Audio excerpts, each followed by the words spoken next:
Das coisas que gosto na culinária húngara: o doce de papoula, a palatinta, o goulash, o doce de 1000 folhas. Das coisas que gosto na culinária brasileira: o escondidinho de mandioca, o pastel, o doce de abóbora com coco, o doce de queijo com goiabada. Cresci vendo minha mãe fazer doce de papoula. O que eu posso te dizer sobre a papoula e sobre como esse doce me acompanhou durante a vida, sendo mais fiel a mim e eu a ele do que eu a meus amigos, a Imre e a algumas poucas ideias? A massa é folhada, crocante, tem gosto de manteiga e as folhas se quebram, com a mão, não com a faca, deixando cair migalhas que mais tarde devem ser recolhidas com os dedos. É a mesma massa do strudel alemão, mas a de Dona Esther é mais leve, talvez pelo tempo de descanso ou pelo vigor com que ela estende a massa ou por causa da farinha, que ela compra recém-moída. A papoula é crocante e isso faz parte do gosto. Você não acha que o paladar é uma espécie de tato? Ela não pode ser dura nem fazer ruído. Deve ser suficientemente resistente à mordida, mas ceder e ficar só como um resto entre os dentes que, depois de comer, você limpa com a língua e, se quiser, com as unhas. Não se pode comer o doce como se vai a uma festa, mas como quem acaricia um cachorro grande. O doce de papoula é uma constatação de que, se a civilização fez algum sentido, foi esse. Sempre me achei parecida com a papoula e, enquanto a estudava, entendi nossas semelhanças. Sou cheia de contradições. Forte, fraca, triste e alegre, leve e pesada, e elas nunca estão em equilíbrio, como alguns filósofos disseram que seria o ideal. Um estado negando o outro e tudo entraria em tensão permanente, o equilíbrio seria feito de uma série de pequenos desequilíbrios e assim por diante. Como seria bom se eu pudesse te dizer que essas condições contrárias atuam num jogo de forças com a corda permanentemente estendida. Mas não é nada disso. Quando sou forte, sou penosamente forte, até o último pelo do corpo. Sou capaz de enfrentar tudo, de me colocar à frente do mundo e de sofrer os piores infortúnios. Me sacrifico pelos outros e passo pelo que for necessário.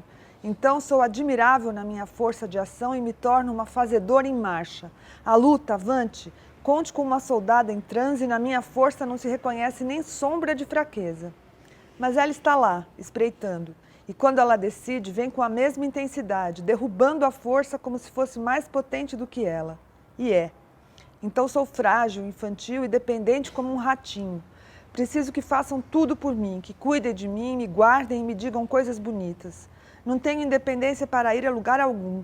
Não me ofereço para fazer coisas pelos outros, viro um bibelô, tenho medo de tudo, choro e me acovardo, e nesses momentos não sinto culpa. Posso atazanar a vida das pessoas, deixá-las cansadas com meus pedidos de ajuda e atenção e não me preocupo em incomodá-las. É fácil se apaixonar por alguém. É só encontrar qualquer pessoa minimamente interessante e o resto a gente inventa. Naqueles primeiros momentos, que podem durar meses, a rede simbólica e as representações no imaginário importam mais que a pessoa em si. As 1000 lacunas daquele semi-desconhecido a serem desvendadas são estímulo para essa ficção que se cria a partir do encantamento. Julgamos a parte pelo todo, etc. Se pudesse escolher apenas uma metáfora para a minha vida, seria esta. Estou caminhando por uma linda paisagem de olhos fechados. Não importa o quão bonita seja o entorno, minhas fantasias internas são sempre mais atraentes. A realidade por si só é assustadora. Existe uma quantidade infinita de coisas fora do controle, que a todo momento ameaçam a ordem vigente. Uma tragédia pode acontecer e mudar tudo.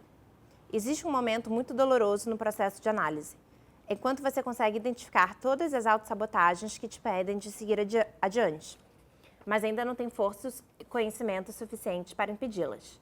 É uma sensação de potência imensa. De repente, me percebo com esse tipo de pensamento. Se estou andando na rua, apresso o passo entusiasmada, atraindo olhares desconfiados dos demais transeuntes. Se estou em casa, chego a me olhar no espelho para ver se estou bonita. Se for necessário, me maquio e visto a camisola mais decotada e sento no sofá da sala iluminada à meia luz. E penso que a paixão do momento está ali do meu lado. São orgasmos mais extasiados que os que já tive com qualquer pessoa real em cima de mim. E dali, sentada na sala, para qualquer outro lugar de praia com meu corpo, agora ideal, modificado pelo Photoshop imaginário, ou mesmo dançando juntos na pista, com as roupas mais bonitas que nunca tive. E nossas falas são sempre flertes inteligentes, Somos very witty, nós dois, sabe? Eu nunca fui tão feliz quanto naquelas fantasias. E nada mais será tão bom. Olá, eu sou Ronaldo Bressani e convido você a entrar no Fluxo de Consciência, o programa de literatura da revista Pessoa com o estúdio Fluxo de Jornalismo. Para esse programa número 1, a gente acabou de mostrar para vocês trechos dos últimos romances da Noemi Jaffe e da Clara Drummond. E elas estão aqui com a gente para ter um bate-papo. Noemi, queria conversar com você sobre seu mais recente livro, que é Íris, as Orquídeas. Você podia contar em 25 palavras o que é o seu livro? Bom, a Íris é uma refugiada húngara que vem para o Brasil depois da Revolução Húngara de 1956. E aqui em São Paulo, ela começa a trabalhar com orquídeas no Jardim Botânico de São Paulo, onde ela conhece o Martim, que é um comunista que está perplexo com as frustrações que ele tem com o comunismo soviético. E daí eles estabelecem uma relação a partir das orquídeas, da comida e do comunismo. É isso. Legal, muito bem. Passou no teste. Passei? Vamos ver você, Clara. Clara, do que se trata A Realidade Devia Ser Proibida? Bem, a Eva é uma jovem que está se formando na Faculdade de Letras, a monografia dela sobre o sofrimento de jovem Werther, e ela conhece o Davi, que é um cara que, a princípio, ela acha incrível, ela se apaixona por ele e ela se apaixona pela imagem que ela fez na cabeça dele. E ao longo do livro, ela vai desconstruindo essa imagem, que é uma imagem inventada de um cara real. Como é que você chegou nessa forma de estruturar o romance? Bom, quando eu percebi que as orquídeas têm características muito semelhantes às da minha personagem, porque as orquídeas não têm raízes fixas e nem a minha personagem, eu fiquei muito entusiasmada com essa semelhança entre as flores e a personagem, e eu percebi que um jeito de ela poder falar sobre o que estava acontecendo com ela era a partir dos relatórios que ela escrevia sobre as orquídeas. Relatórios que misturam descrições científicas das flores com reflexões sobre a vida dela, sobre a língua, porque o húngaro também é uma língua que eu caracterizei como sem raízes, porque ela não tem parentesco com outras línguas europeias, a não ser com o finlandês. O português também é uma língua com menos raízes aqui na América Latina do que o espanhol, quer dizer, menos raízes metaforicamente. Então, como eu percebi muitas analogias entre tudo isso, eu comecei a escrever a narrativa dela em forma de relatórios. E eu achei esse um jeito legal de criar o pensamento dela. Então, o Martim, que é uma pessoa que também não escreve, ele começa a escrever meio que respondendo aos relatórios dela. Então, eu achei interessante criar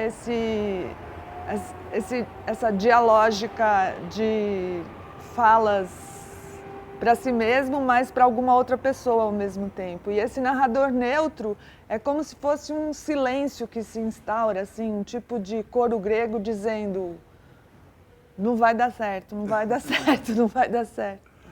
Não, eu nunca tinha escrito um romance antes, né? Os meus outros livros são de contos, de memórias, de poemas. Então, não tinha usado essa estrutura.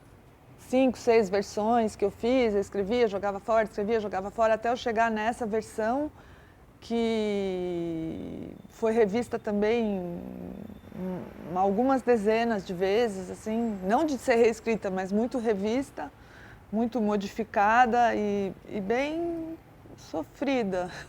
Desde o momento em que eu tive a ideia até o livro estar pronto, foram 2 anos.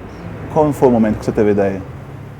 Foi sentada numa praia no Rio, eu estava no Rio de Janeiro sozinha, e daí eu comecei a desenvolver, eu pensei, quem é a minha personagem? Aí eu pensei, ela é uma mulher e ela foge. Aí eu não sabia do que ela fugia, mas eu sabia que ela tinha que fugir.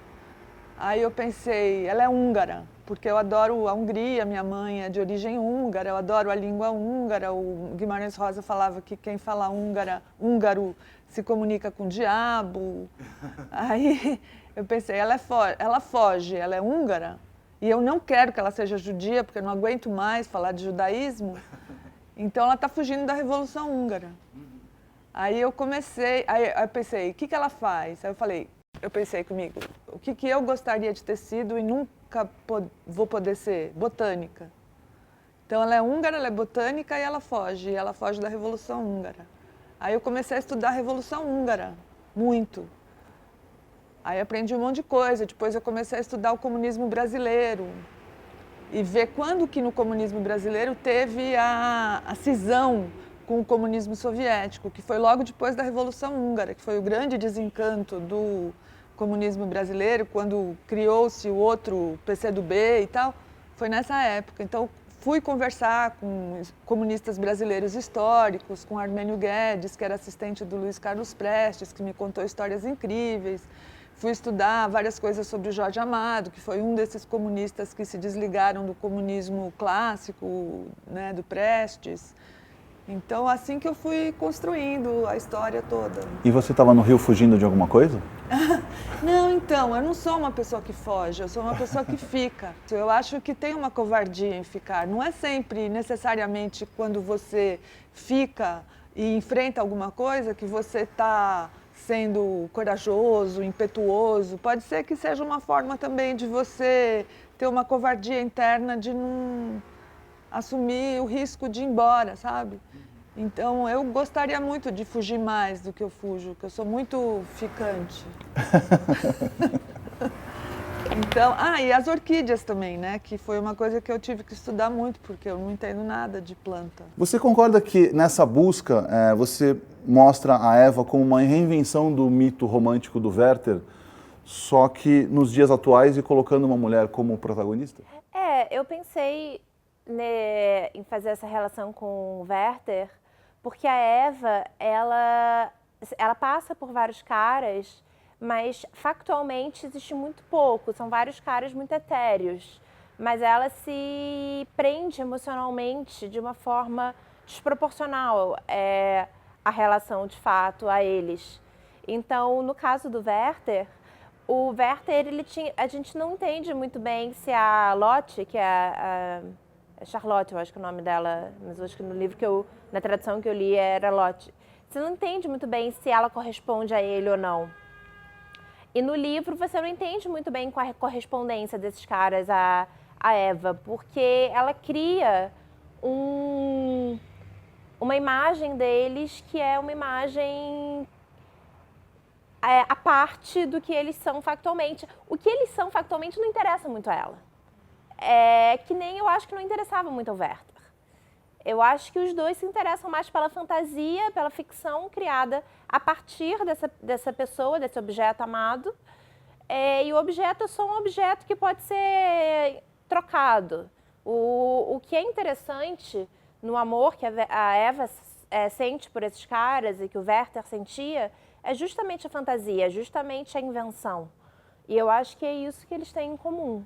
Eu acho que por isso que ela se interessa por ele também, pelo Werther. Ela ama o amor, né? Ela ama o amor, ela ama a ficção a partir do objeto. Ela gosta de inventar a partir desse objeto. E como é que surgiu a Eva? Alguns personagens do seu livro anterior, que é o Davi. Que é o título agora me fugiu. A Festa é Minha, Eu Choro Se Eu Quiser. Isso. O que é o Davi, ele já está nesse livro anterior, só que ele aparece de uma outra maneira. Nesse livro ele reaparece. Sim. A Eva não está no primeiro livro. Não, o único personagem... Tem alguns amigos do Davi que são muito coadjuvantes, que aparecem nos dois, mas eu quis reaproveitar o Davi porque no primeiro livro você está muito colada ao Davi. Então, como você está muito colada ao Davi, você empatiza muito com ele, você simpatiza muito com ele, você entende as ações dele. No segundo livro, o Davi, você não entende ele muito. Ele tem uma ou outra ações pontuais ao interagir com a Eva em poucos momentos. Então, a Eva julga muito ele. Ela, acha que ele é isso, ela acha que ele é aquilo. O que, se você ler o primeiro livro, você vê que, de repente, ele não é tão babaca, autoconfiante. Que ele é uma pessoa frágil, que ele tem as inseguranças dele. Então, eu quis fazer essa dualidade de um garoto frágil, é inseguro, que você entende que ele é no primeiro livro, e a imagem do cara que você olha de longe e você imagina, pode ser o cara, pode ser quem for, as pessoas que você olha de longe e você cria uma imagem que eles são, de repente, melhores ou piores, que são... Tem aquela frase do Milor que é: como são admiráveis as pessoas que a gente não conhece muito bem. E a Eva, não sei, a Eva eu acho que eu criei muito a partir de... Não sei, a Eva... Muito das conversas que eu tinha com as minhas amigas, tipo... Uma coisa mais banal mesmo.